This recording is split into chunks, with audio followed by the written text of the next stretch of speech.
தேவனே, இன்று என்னை உருமாற்றும். ஆகஸ்ட் மாதம் 14ஆம் தேதி. சாத்தானுடைய பாஷையை மறப்போமாக. மத்தேயு 4:3.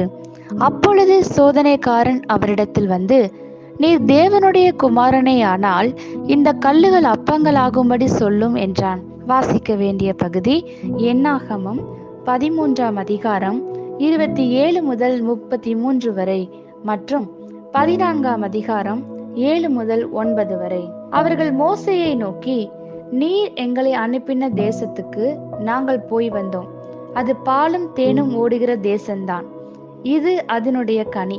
ஆனாலும் அந்த தேசத்திலே குடியிருக்கிற ஜனங்கள் பலவான்கள், பட்டணங்கள் அரணிப்பானவைகளும் மிகவும் பெரியவைகளுமாய் இருக்கிறது.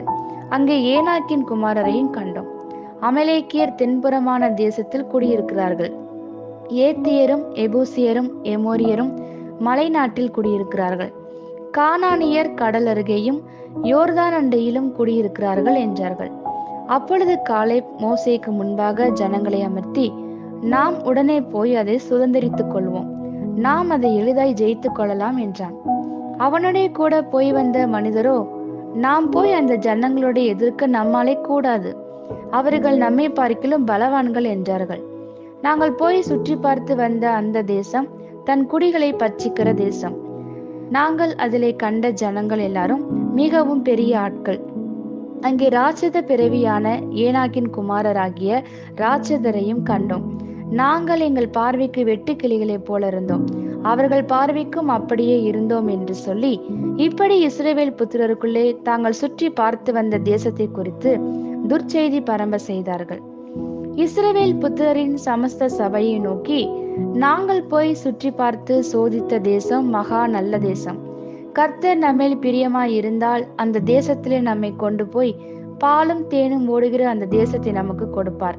கர்த்தருக்கு விரோதமாக மாத்திரம் கலகம் பண்ணாதிருங்கள். அந்த தேசத்தின் ஜனங்களுக்கு நீங்கள் பயப்பட வேண்டியதில்லை, அவர்கள் நமக்கு இரையாவார்கள். அவர்களை காத்த நிழல் அவர்களை விட்டு விலகி போயிற்று. கர்த்தர் நம்மோடு இருக்கிறார், அவர்களுக்கு பயப்பட வேண்டியதில்லை என்றார்கள். ஆமேன்.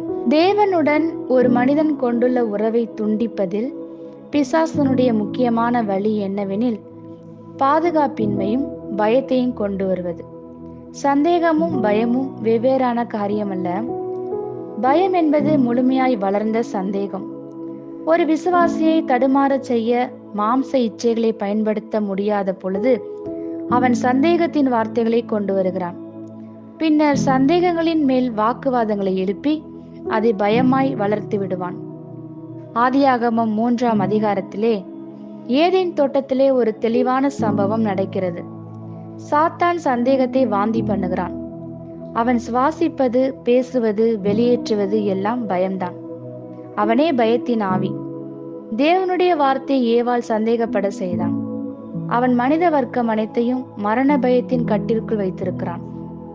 ஜனங்களின் இருதயத்தில் அவன் பயத்தை கட்டவிழ்ப்பதின் ஒரே நோக்கமே அவர்களை தேவ பிரசனத்திலிருந்து வெளியேற்றுவதுதான். வேதத்திலுள்ள ஆவிக்குரிய பாத்திரங்கள் எல்லாருமே பயத்தை தங்கள் வாயினால் அறிக்கையிடாமல் இருக்க தீர்மானித்திருந்தார்கள். இதுவே அவர்களுடைய வெற்றியின் பாதை. மரணமும் ஜீவனும் நாவின் பிரதியுத்தரத்திலே இருக்கிறது. அவர்களுடைய வெளிப்படையான தன்மை விசுவாச இருதயத்திலிருந்து வருகிறது. அவர்கள் விசுவாசத்தின் ஆவியை பெற்றிருந்தனர். இஸ்ரவேல் மக்களைப் போல பயத்தை குறித்த வார்த்தைகளை பேசாமல் இருங்கள். அவர்கள் தேவனால் வெறுக்கப்பட்டு பிரேதங்களாய் வனாந்தரத்திலே மரித்தார்கள். ஒவ்வொரு முறையும் நீங்கள் பயத்தை பேசும் பொழுது எல்லாம் பிசாசிற்கே பேசுகிறீர்கள். யோசுவாவும் காலேபும் வேறே ஆவியுடையவர்களாய் இருந்தார்கள். அவர்கள் ஜெயம் பெற்றனர். விசுவாச வார்த்தைகள் பிசாசனுடைய செவிகளை செவிடாக்கிடும்.